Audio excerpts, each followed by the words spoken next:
diabetes trial.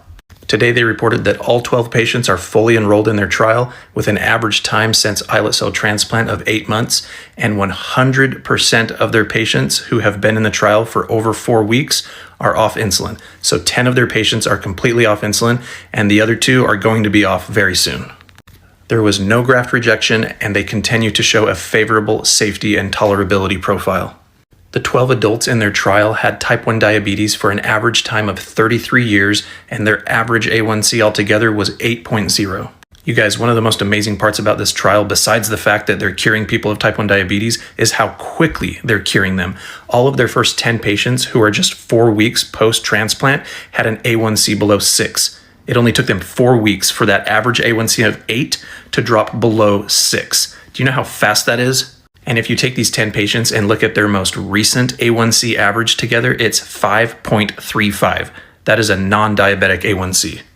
Many of you are also following the Vertex trial that's trying to cure people of type 1 diabetes. There's a huge difference between their trial and Eledon's trial.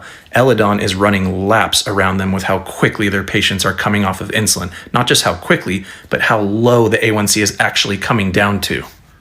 Vertex is using that horrible, nasty drug tacrolimus that is toxic to the kidneys, to the nervous system, and to the beta cells that are producing insulin. Eledon reports today that their drug has shown 0 toxicity, no rejection episodes, no evidence of kidney toxicity, high blood pressure, or toxicity to the central nervous system. Vertex cannot make any of those claims because they definitely have shown signs of that. I'm going to make another video soon about the difference between the Eledon and the Vertex trial using lots of data, but the big difference is that Vertex's drug causes a lot of toxicity, Eledon's drug causes none. And then the other difference is how quickly these Eledon patients are coming off of insulin, not just how quickly, but how far down the average A1C is coming compared to the Vertex trial. It's night and day difference.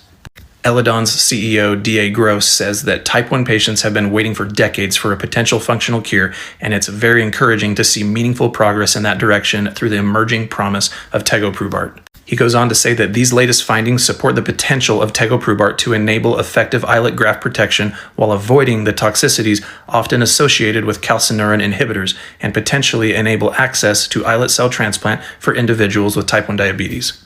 He also says, "We look forward to working closely with the FDA towards our goal of receiving regulatory guidance on a path to market for tegoprubart-based transplantation later this year."